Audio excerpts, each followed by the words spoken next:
Hi, I'm Carl Dobrowolski, and I am with Sam Andreades, the author of Across the Kitchen Table, talking about trans with your teen, a book that is very timely, much needed for those that want to have a gentle and biblically informed conversation with family members. And as we'll also discover, this will Thank you, help Carl. you for to have conversations with those outside. Sam, welcome. Thank you, Carl, and thank you for that kind introduction. Absolutely. Sam, you and I know each other for a long time, and we're so thrilled that we were able to help you to bring this book into the market. So, got to ask you, Sam, why this book? Well, yeah, I'm not sure that's a hard question. I think anybody could answer that as well as I could. But I look at the statistics. There's a 2022 Gallup poll in which people were asked how they identify, whether they identify as one of these letters, LGBTQ or plus or another letter. And the Gallup poll last year found that 1 in 20 Gen X Americans identify as LGBTQ plus. 1 in 20. Okay. And among millennials, that number doubles. It's 1 in 10. And among Gen Z, those are people in their late teens, early 20s, it's 1 in 5. Mm, 1 in 5 would identify as LGBTQ plus. That's over 7% of all Americans identifying as in this category of a different way of looking about at gender. And that was beginning of last year. It's likely higher now. A big segment of that is the T part. right, And if right. you have not encountered trans in your family or friends, you will. As we say on the back of the book, I think coming soon to a relationship near you. Right, right, And so we need to address it. We need to, of course, as Christian believers, as people who are thoughtful, right. anybody really need to think about what Hmm. that means Hmm. and how to approach that. Hmm. And I see a lot of people who are fighting culture wars about it. I see a lot of other people who are celebrating it, obviously. Right. But what I did notice was a real dearth of biblical pastoral counsel about Mm, it. And so that's what this book is about, how to help people deal with it as it impacts their family. mm. Yeah, it's so important to have that pastoral biblical counsel and not necessarily fight a culture war. Sam, looking at the subtitle, it speaks about talking trans with your teen. Is it just for teens? No, it's really about caring for any loved one, family or friend that comes at you with "I'm trans" or "I'm queer non-binary" or one of these other labels. Anything. It could be about talking to your children about how to help their friends as Right, well. right. Uh, so any kind of way in which you yourself or someone in your uh, sphere of relationships is needing to address this. You discussed, Sam, the trans being an umbrella term. What are the five different things it could mean when someone says, I'm transgender? Right, right. Yeah, that's part of understanding this. I want to help people who are really trying to help those they Right, love to understand what's being said. right, And it's not just one thing. It's, as you say, an umbrella of a term. And so at the beginning of the book, I do a flow chart to try to help us as we think this through. Um, After I admonish people to really express commitment to the relationship and to affirm their love in the relationship, then to try to figure out what's going on, right. um, I have these, I think, 5 different boxes. The first is a desire to fit in. Mm, Um, mhm. if it's become fashionable in your neighborhood to go trans, then if it's your teen you're talking to, they just might not want to miss out. It's the cool thing to do. And there's a visceral need in teenagers to be accepted among their peers, and so Right. that's one of the categories. Another category is, if it's not that, it could be a lurking, what I call lurking comorbidity, Mm, which involves other conditions that are kind of masked by the transgender desire, by the cross-gender desire, and those need to be addressed in a multi-pronged way.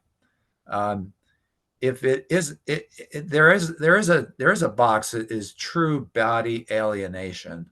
mm, That is people who really do can't stand their skin, and that's something else that needs to be addressed. There are two other boxes I think I have. One of them is the activism mhm, box, where you have people who perceive that there's a marginalized group and right, they want to stand up against bullying. mhm, And the book also involves some helpful conversation points to help them right, really be helpful to those they want to help. mm, And then there is a box I include for the sake of completeness, and that is cross-dressing for sexual arousal, autogynephilia, it's called in a technical way. And that may not be what you're dealing with, but it is a large swath of adult men mm, who mhm, cross-dress. mm, Um, so those are the categories that I initially right. give people to try to just uh, create a framework in their minds for what they're doing and who they're trying to help. Mm. Before we move on to the next question, and of course you address this in your book, obviously we want to build bridges with anyone who falls within those five categories. But how can one, again, someone says, "Hey, I'm trans, I'm transgender." How can one gently probe to find which category someone falls into so they can address them appropriately, address the challenge of bringing truth to them appropriately? Yeah, very good. Well, there are two issues at stake because all of the five categories, although they Hmm. have their different facets to them, Hmm. they they all involve understanding or misunderstanding of gender, Hmm. and they all involve um, a need, or most of them involve a need to be reconciled to one's body. Hmm. So I think talking about what gender is, what the person thinks a Hmm. woman is or a man is, what that means to them, is an important starting point. And also what our bodies are. What is it that we've been given when God created us with these physical bodies? It was only when God breathed into the physical nostrils of the man he had formed from dust, according to Hmm. the Bible, that the man became a living soul. So the Right. body is very important in the biblical view of things. So Hmm. getting folks to start talking about what's gone on in their bodies, what's going on with them, and their views of gender, what is their vision for gender, that's a big helpful starting point to get into these conversations. Yeah, that's very helpful. Thank you, Sam. We've heard of the term gender dysphoria. What causes gender dysphoria, Sam? Yeah. Well, in the book, I take a biblical approach, a very theological approach, and try to just, try to understand this phenomenon Hmm. the way the biblical writers do or Hmm. would Hmm. if they were confronted with it. Hmm. Uh, and in the book, I make the case that the shame of our bodies is deeply ingrained in us Hmm. from the the fall, the cosmic fall that we went through, and we all suffer from it. But for some, it becomes overwhelming. Hmm. Different catalysts to Right. make that over an overwhelming concern Hmm. for us, and that almost always, Carl, arises from earlier trauma. Uh, Hmm. Almost always. And it makes sense, right? If you're distressed about your body, Right. there's something that fuels that kind of self-hatred. Right. Okay. Now, it could be childhood sexual or physical abuse, but there are other kinds of trauma as well. We call them adverse children experiences, or ACEs: parents' divorce, drug Mm, addiction, incarceration, mm, death of a close family member. Frequently, even frequently moving can sometimes, for certain right. sensitive souls, be a real place of departure. So these things don't have to make deep scars, but they can. Right. Yeah, thank you, Sam. And before we have two more questions, but before we go to those questions, just want to make sure everybody knows that if you have a concern in this area, a family member, a friend, or just want to study and learn how to approach these issues, which are prevalent. Again, you heard Sam say that Gen Z identifies one out of five people. That's 20%. Be prepared. Buy Sam's book. It's available on Amazon in soft cover, Kindle as well as soon to be audio on Audible, across the kitchen table, talking Yes. about trans with your teen.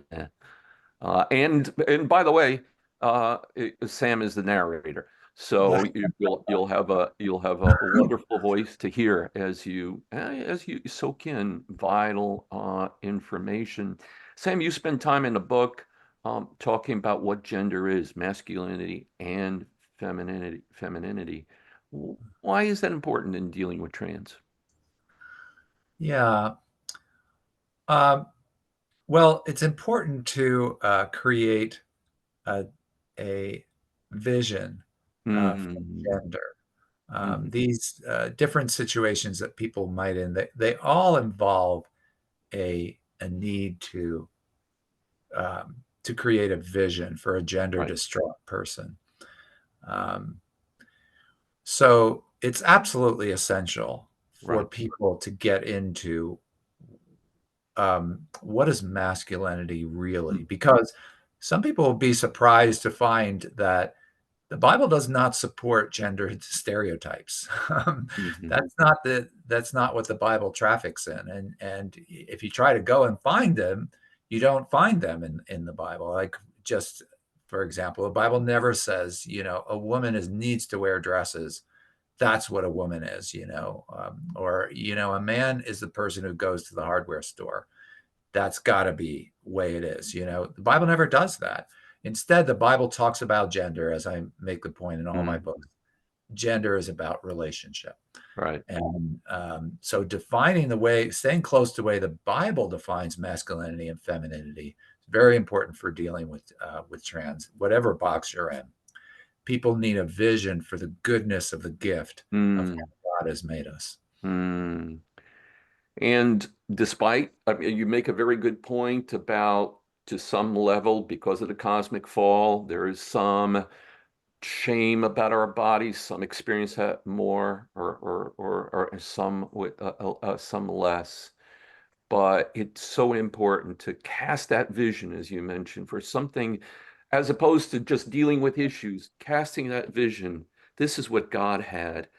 This is a gift. Let's accept God's gift and then work through the particular challenges that are now just bursting to the surface. Sam, in some ways, this is um, I hesitate to call it personal, but you pastored in New York City, Greenwich Village. You counseled many men and women.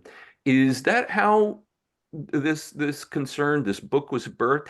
How did experience with this issue start with you? Yeah. Well, sort of. That is true. It really does begin about 20 years ago when I began to pastor a church in New York Mhm, City, in the village. mhm, And right from the beginning there, I was confronted with what I called at the time gender explorers. Uh, mm, mhm, and I don't talk about this in the book actually, but when I was when I was first pastoring there, I really wanted to understand the culture of Greenwich Village, and so I would go to these what we called at the time transvestite parties, um, uh, and they were in different places in the village. They were kind of big at the time, and I took one of my elders, this big Texan guy named Elliot. He was a great sport because I told him, Elliot, on a Saturday night, this Saturday night, okay, I'm at midnight. I want you to meet me at a certain street corner. And he said, okay. It's very, very trusting. So at this certain street corner at midnight, I met Elliot and I said, come with me. And we went down and I took him to this transvestite party. Hmm. As I say, it was a great sport, really stepping out of his comfort zone. Right, And we just spoke to folks there about their right, experience, right. the alienation they felt from their bodies, why they were assuming the identity of the complementary gender. Hmm. And Carl, I saw at that party Hmm. where American culture was going. Mm, And I determined right then and there to help those gender strugglers with the redemptive power of Jesus Christ. mm, And I kind of made myself available to God to okay. do. Right, Uh, and the pages of this book across the kitchen table are right, really notes from this pastor's desk ever since. right. Yeah. Thank you, Sam, for having that burden and to really offer something that can heal people, find redemption, God's redeeming love, I and hope so. and uh, and the gift, seeing the gift that of gender, the gift of gender, that what that truly is, and to accept and embrace it and to live in freedom, to live in freedom. People you've heard directly from Sam Andreades. He's written a book that you want to buy. Buy it as a gift for someone. Buy it for yourself. Audio is coming again across the kitchen table, talking about trans with your teen. Sam, before you go, if there is someone that is seeing you and is struggling with this, speak to them. Speak to them as we close. Yeah. You might have been told many things about how to address your discomfort or where your head is at now and what you're feeling about yourself.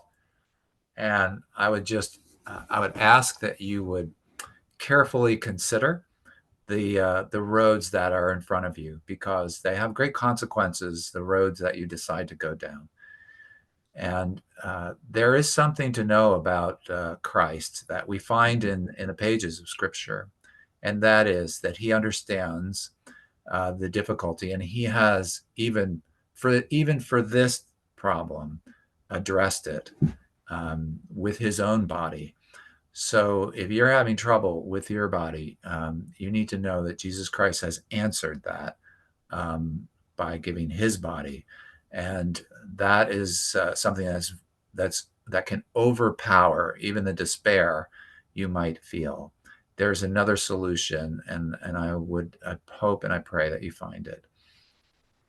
Thank you, Sam. Tell people how to find your website.